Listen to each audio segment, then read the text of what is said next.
Hello, welcome to the AVFC STATTO preview show. I'm your host, Dan Bardell. Yet again, no AVFC STATTO as he's still on holiday, and no producer for half an hour as well. The show was supposed to be on at 5 o'clock, but the producer forgot and was in his loft. So thank you very much to Adam. I've been sat here for half an hour waiting to do the show on my own.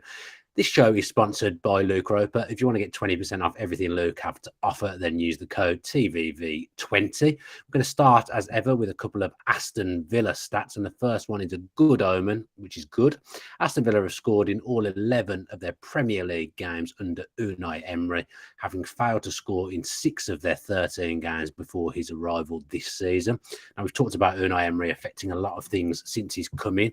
Away form is obviously one that's been a hot topic at the moment, but the fact that Villa have scored in every single game since he's arrived as well is testament to him, because we looked rotten in front of goal at times under Steven Gerrard. So for him to have turned that round so fast, he deserves an awful lot of credit. So well done to Unai Emery, well done to Villa as well. Let's hope that continues at the weekend. Next good omen as we look at Aston Villa is that they are unbeaten at home in the Premier League against Crystal Palace since January 2015, winning 3 and drawing 2, with Villa keeping a clean sheet in 4 of those 5 games.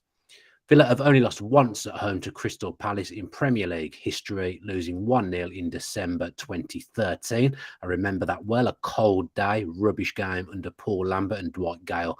Curled one into the top corner in the last minute to give Tony Pulis' side, I think it was then, a 1-0 win. I do like these shows because it does test my knowledge live. Villa even managed to beat Palace actually in the relegation season. So I think we only won 3 games that season, picking up 17 points. Palace was one of the teams that we beat at Villa Park. And I think it might have been that well-known hero that we all knew and loved, Jolyon Lescott, that scored that night with a little bit of help from Wayne Hennessy. So yeah, a couple of good omens there for Villa going into Saturday. Let's look now at our opponents, Crystal Palace. And following their 3-1 win at Selhurst Park back in August, Crystal Palace are looking to complete just their second Premier League double over Aston Villa, previously doing so in 2013-14.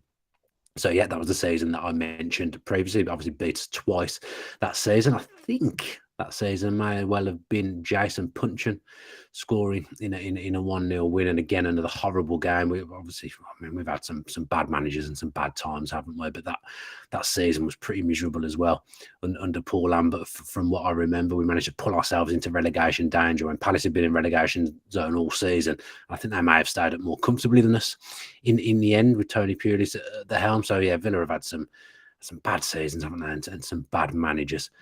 Crystal Palace are on the longest current winless run in the Premier League, failing to win any of their 8 games in 2023 so far, drawing 5, losing 3. 5 of their last 6 games have been drawn, including each of their last 3. Obviously, it was Liverpool 0-0 last week. This feels like it could go into the peak Villa segment, in all honesty. That worries me. Things like that always worry me. Palace, I think they've won actually since football came back after the World Cup. So Kevin Hatchard on our preview show earlier says maybe they're sleepwalking into a relegation dogfight a little bit. And I've seen on Twitter as well and reading stuff from Crystal Palace on The Athletic that their fans are a little bit concerned at the moment. But of course, Wilfred Zaha is looking like he may be back this weekend against Villa. He's been missing for the last 3 or 4 games. So he's their talisman, isn't he? When he plays, Crystal Palace look infinitely better. I'm hoping he doesn't return, but I imagine he's at least going to be on the bench. Villa's talisman at the moment, of course, is Ollie Watkins. Just another stat for you here. He's got 8 goals so far this season, and he can become the first player to reach double figures in 3 consecutive top-flight campaigns for Villa since Christian Benteke left. So that was 2012 through to 2015. Benteke, of course, played for Crystal Palace as well. The bad news for us, this isn't the peak Villa section, I'm coming on to that, but this is just some more bad news, is that Unai Emery has won 0 of his 3 Premier League games against Crystal Palace during his time at Arsenal, drawing 2 and losing 1.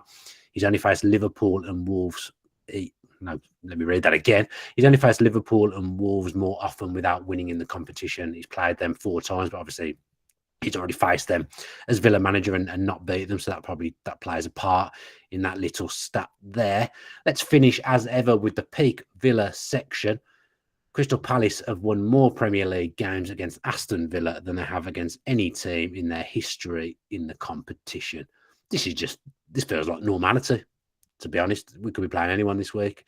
It's always, I think, because Villa and Everton have been around a lot. It always feels like Villa and Everton are the wrong end of statistics, but it does feel like Villa are the wrong end of statistics like that more often than we'd like. So, bit of a worrying record. That obviously last season it was 1-1 drab under Steven Gerrard. Villa got ahead and then conceded instantly. It was Ollie Watkins on the score sheet that day in front of the Holt. So hopefully he can replicate that this weekend. Jeffrey Schlupp equalising for Crystal Palace, but it really was a poor game. I was sat next to Dolan that day in the Trinity, and there was very little to get excited about except for the 1982 side before the game. So yeah, looking for happier times this week, and I do think Villa will win this weekend, but it will never be an easy game. We never make it easy for ourselves, and Crystal Palace does concern me more that they've not won in 2023. I think I'd feel better about it if they had, because you always feel like Villa are going to be on the wrong end of these things. But we'll see what happens. Thanks ever so much for tuning in. Don't forget, we did do a preview show, a normal preview show earlier on in the day with myself and European football expert Kevin Hatchard. So if you haven't watched that, go back and check that out. Thanks ever so much for watching. Enjoy the game tomorrow. See some of you there. Up the Villa.